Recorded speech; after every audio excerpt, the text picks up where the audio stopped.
जे आश्वासन आम्ही निवडणुकीच्या दरम्यान लोकांना दिलेले आहे ते आश्वासनं पुढील 5 वर्षाचे आश्वासन आहे। अजून कुठलाही अर्थसंकल्प झाला नाही। असं नाही की सरकार आल्या 15 दिवसातच सर्व निर्णय होतील किंवा महिनाभरात होतील।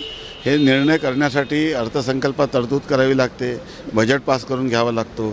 आपल्यासोबत अर्थ राज्यमंत्री आशिष जयस्वाल भाऊ, आमदारांच्या निधीचा जो विषय होता, आपण याच्या आधी पण बघितलं की अनेक आमदारांच्या तक्रारी होत्या की त्यांच्या मतदारसंघामध्ये निधी मिळत नाही आणि जे प्रभावी आमदार असतात ते निधी खेचून घेऊन जातात। यावेळेस महायुतीमध्ये अशा प्रकारे काही नियोजन केलं आहे का? तुम्ही बघा की तो महाविकास आघाडीमध्ये असं होत होतं। आम्ही त्या संदर्भामध्ये खूप आक्रोश व्यक्त केला होता, खूप खतखती होती आणि त्याच्यामुळे हा जो रिझल्ट आलेला आहे सत्ता परिवर्तनाचा तो तुम्हाला दिसत आहे। परंतु आता ही नवीन सरकार आल्यानंतर सर्व आमदारांना समन्यायी पद्धतीने निधी वाटप होत आहे आणि फक्त निधी वाटप होतच होत नाही आहे, तो आवश्यकतेपेक्षा जेवढी त्याची गरज आहे ती गरज भागवण्या एवढं निधी त्या ठिकाणी देण्यात आलेला आहे। अनेक प्रभावी योजना मतदारसंघात राबवलेल्या आहे। जे 20-25 वर्षाचे काम होतं ते काम 2 वर्षात केलेलं आहे।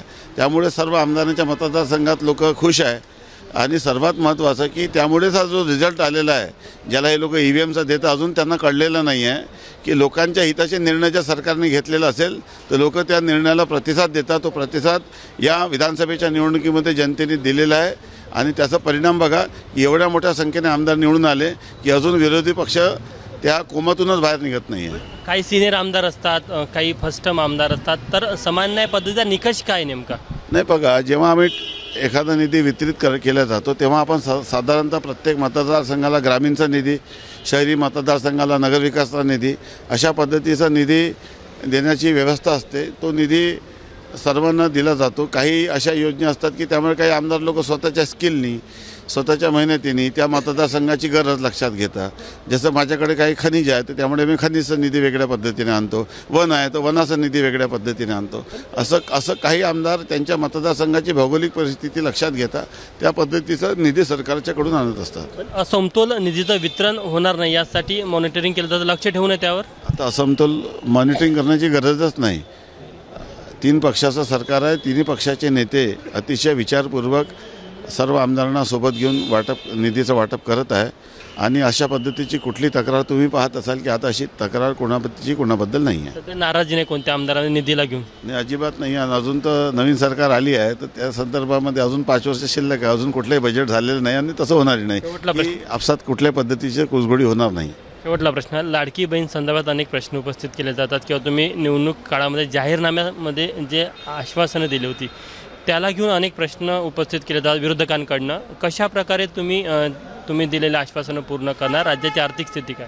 नाही बघा की जे आश्वासन आम्ही निवडणुकीच्या दरम्यान लोकांना दिलेले आहे ते आश्वासनं पुढील 5 वर्षाचे आश्वासन आहे। अजून कुठलाही अर्थसंकल्प झाला नाही। असं नाही की सरकार आल्या 15 दिवसातच सर्व निर्णय होतील किंवा महिनाभरात होतील। हे निर्णय करण्यासाठी अर्थसंकल्पात तरतूद करावी लागते, बजेट पास करून घ्यावा लागतो, पैशाची उपलब्धता करून घ्यावी लागते, कुठल्या योजनेला प्राधान्य द्यावा, कुठल्या योजनेला शेवटी निधी सरकारच्या मर्यादित असतो।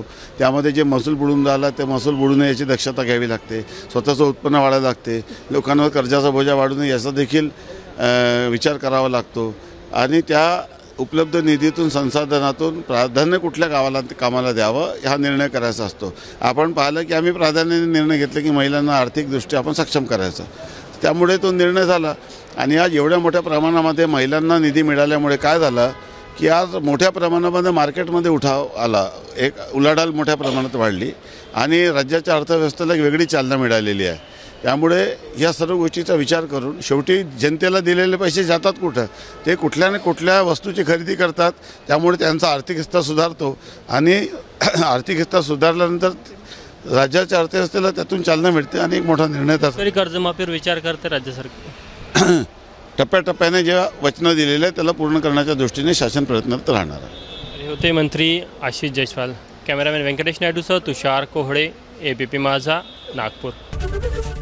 ABP माझा, उघडा डोळे बघा नीट।